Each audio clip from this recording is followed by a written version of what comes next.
प्रधानमंत्री जी हमेशा कहते हैं कि आप विकास के एजेंडा पे काम करें।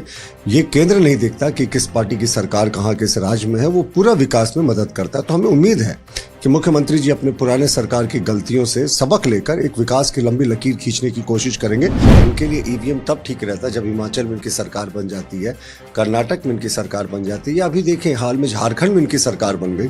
तो खड़गे साहब, अगर आपको ईवीएम पर इतना ही प्रश्न है तो सबसे पहले झारखंड में सारे अपने विधायकों से इस्तीफा दिलवा दीजिए, क्योंकि ये इसी ईवीएम के सहारे जीते हैं। अपनी सरकार को बोलिए शपथ नहीं लेने झारखंड में जो शपथ लेने जा रही है। देखिए, अगर राजनीति में एक्टिंग करने का राजनीतिज्ञों के लिए कोई ऑस्कर पुरस्कार होता तो वो अरविंद केजरीवाल को जाता। वो इतनी सहूलियत से एक्टिंग करते हैं, भाव भंगिमा के साथ ट्रैजिक एक्टिंग करते हैं। अरविंद केजरीवाल साहब जो पर्यटन की बात कर रहे हैं, झुग्गी झोपड़ी पर्यटन की, तो उन्होंने भी तो जेल पर्यटन करके रखा है। देखिए, हेमंत सोरेन जी को बड़ा मैंडेट दिया है झारखंड की जनता ने, और कहते ही है ना, with big power comes big responsibility. तो बड़ी शक्तियां मिली हैं मुख्यमंत्री जी को, तो उसके साथ उनकी जो जिम्मेवारियां हैं वो भी उतनी ही बढ़ गई हैं।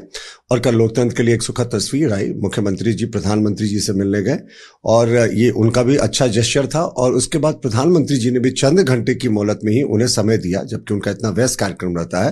तो ये उनका भी बड़ा दिल था। और प्रधानमंत्री जी हमेशा कहते हैं कि आप विकास के एजेंडा पे काम करें। ये केंद्र नहीं देखता कि किस पार्टी की सरकार कहाँ किस राज्य में है, वो पूरा विकास में मदद करता है। तो हमें उम्मीद है कि मुख्यमंत्री जी अपने पुराने सरकार की गलतियों से सबक लेकर एक विकास की लंबी लकीर खींचने की कोशिश करेंगे। और जब भी वो विकास की बात करेंगे, भारतीय जनता पार्टी उनके साथ खड़ी दिखेगी। देश प्रगति कर रहा है और प्रगति के साथ टेक्नोलॉजी आगे बढ़ रही है। ईवीएम को तो सुप्रीम कोर्ट ने भी सुप्रीम फैसला सुनाते हुए सही माना है। उसके बाद भी अगर मुख्य प्रतिपक्ष का जो दल है वो इस तरह का सवाल उठाए तो इसे कन्वीनियंस की राजनीति के अलावा कुछ नहीं कहते हैं। इनके लिए ईवीएम तब ठीक रहता है जब हिमाचल में इनकी सरकार बन जाती है, कर्नाटक में इनकी सरकार बन जाती है, या अभी देखें हाल में झारखंड में इनकी सरकार बन गई।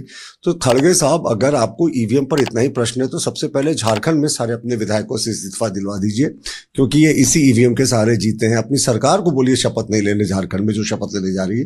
तो ये कन्वीनियंस की राजनीति बंद करनी चाहिए। जहां आप जीतते हैं वहां सब कुछ ठीक रहता है, ईवीएम ठीक रहता है। जहां आप हारते हैं तो वहां कहते हैं ईवीएम काम नहीं कर रहा है। ये कितने दिन तक?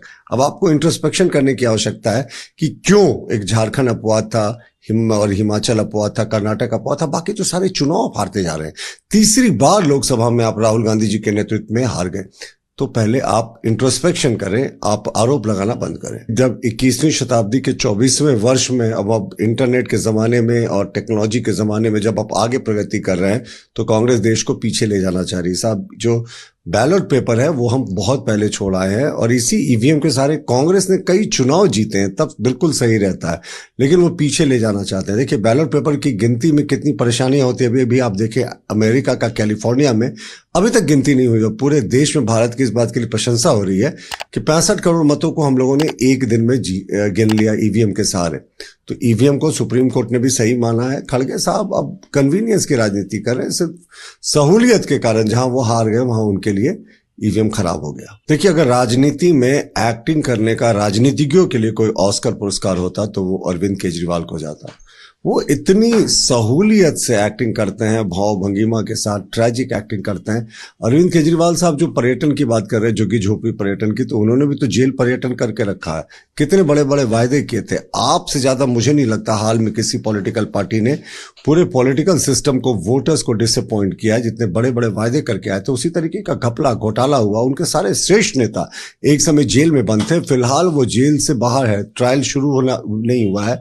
तो इंतजार करना चाहिए कि जिस पार्टी ने देश में एक उत्साह की लहर किसी समय ले आई थी, आज वो क्यों करप्शन और इतने बड़े बड़े घपले घोटाले के चार्जेस में घिर गई है। तो अरविंद केजरीवाल साहब, कुछ बोलने से पहले जरा इस पर भी गौर फरमा लें।